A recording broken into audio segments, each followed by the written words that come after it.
Okay, happy Wednesday morning, November 26th, the day before Thanksgiving. The news is like a fire hose. It's impossible to keep up with. So let's just run through a bunch of quick little news hits here.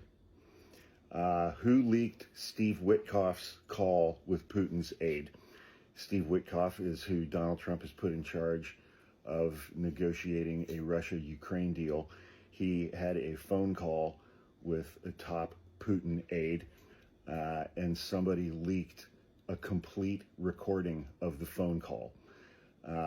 Who obtained a recording of this this is from Playbook, who obtained a recording of this top secret call and leaked the whole thing to the press? Presumably they're not a fan of Witoff's approach. Was it a Trump administration rival, the deep state, and could there be more leaked material to come? First things first, Bloomberg published a complete transcript. If you haven't read it, you really should. Leaks like this are incredibly rare, and as we saw in the Signalgate fiasco, they offer an unparalleled view of how government officials operate when they think no one is listening. Cool. But this is not just nose against glass voyeurism. The transcript appears to show one of the president's top negotiators offering help and advice to Moscow on how to handle Trump and how to get ahead of a high-stakes meeting between Trump and Ukrainian President Volodymyr Zelenskyy, who is meant to be a U.S. ally.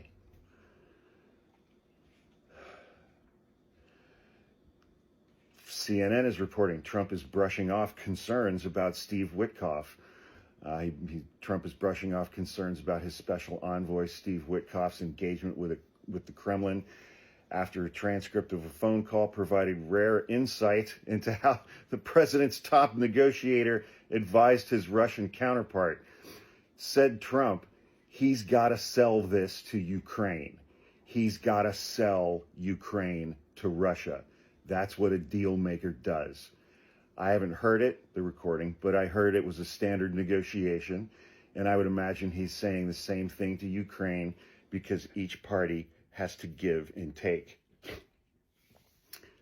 During a recent interview, Tucker Carlson declared that Israeli Prime Minister Benjamin Netanyahu is the main enemy of Western civilization. I really hate when I agree with these people. Welcome from columnist Mark Novikov. Welcome to the gerrymandering apocalypse. America is quickly moving toward a system in which tens of millions of blue state Republicans and red state Democrats effectively have no congressional representation at all. And when the Supreme Court gets done with their current pending Voting Rights Act case, we will have a situation where all black and brown people throughout the South, the Confederate states, also have no congressional representation at all. Kristi Noem is going to have a tough week. It turns out she's the one that instructed her personnel to directly disobey a court order back in March. There were 3 planes full of Venezuelan immigrants, young men who were being deported under the Alien Enemies Act, and Judge Boasberg in D.C. ordered those planes to remain on the ground. One of them was in the air. Another one was getting ready to take off. She ordered her folks to disobey that court order, taking at least one plane full of those individuals, about 250 young men, to Sicat prison in El Salvador, where they were then tortured and sexually assaulted for 4 months before they were returned. So fuck you, Kristi Noem. Donald Trump is defending his energy and his health. President Trump blasted the New York Times for their lead story on his age-related struggles in office. That article is titled, "Shorter Days, Signs of Fatigue. Trump Faces the Realities of Aging in Office." He's turning into Joe Biden, and his numbers on inflation reflect that as well. Trump called it a hit piece from a cheap rag, which he says is purposely negative about him. He added, "There will be a day when I run low on energy. It happens to everyone, but with a, all caps, perfect physical exam and comprehensive cognitive test that I aced, just recently taken, it certainly is not now. Okay, sure thing, Donnie. I'd rather not get my house firebombed. Columnist Russell Berman writes, on Monday, I spoke with a Republican member of Indiana's legislature who opposes President Donald Trump's push for the state to redraw its congressional map to gain 2 GOP seats and help the party hold its House majority in next year's midterm elections. Trump, with support from Indiana's Republican Governor Mike Braun, has vowed to back primary challengers against members of the Indiana Republican Party who, for now, are blocking the redistricting plan. The lawmaker the columnist spoke with asked that he not publish his name. He isn't worried about Trump's political wrath. He doesn't plan to run for re-election. His fear of speaking out is much more personal. Quote, I'd rather not get my house firebombed, he told me by phone. That's because Donald Trump's supporters are violent and crazy.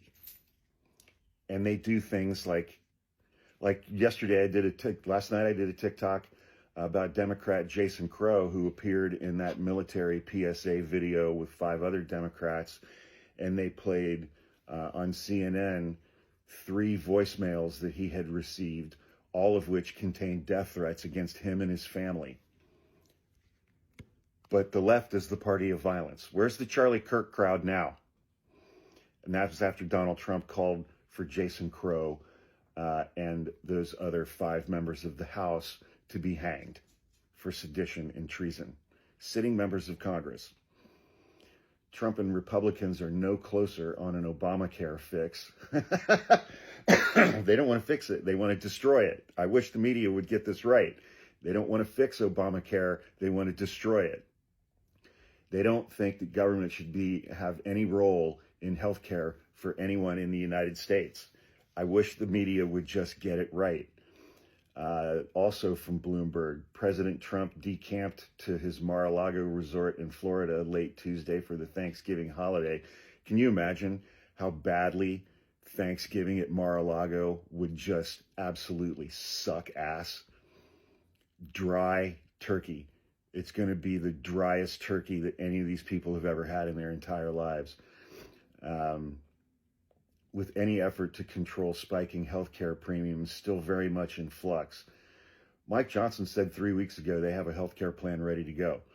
And then Donald Trump said yesterday or the day before that some Republicans in the House and the Senate were trying to get him to agree to a 2-year extension on Obamacare subsidies. And he was like, I don't want to do that. I don't want to do that.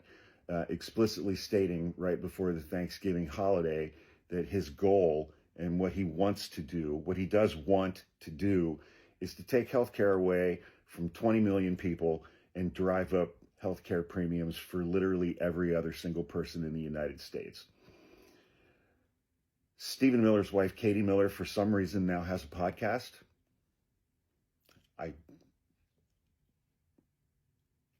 I'm flummoxed by that. But recently she had on as guests Mike Johnson and his wife.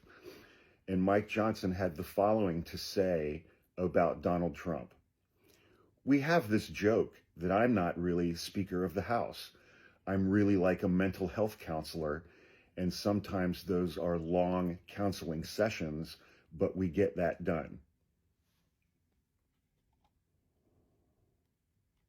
I don't even know what the fuck to say about that.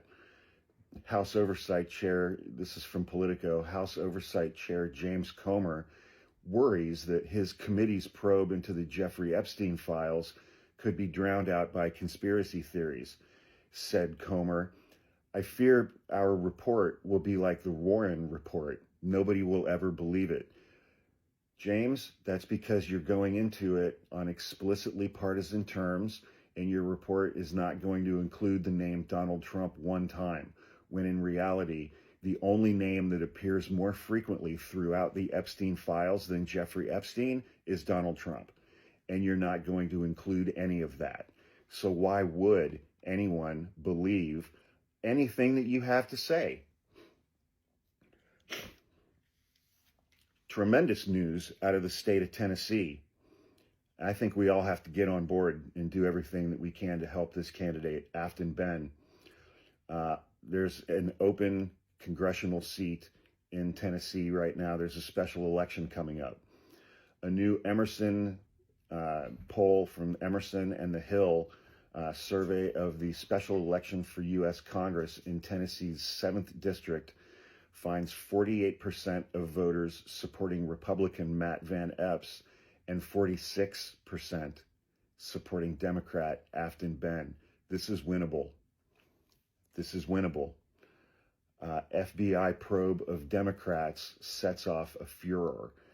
This is from Punchbowl News.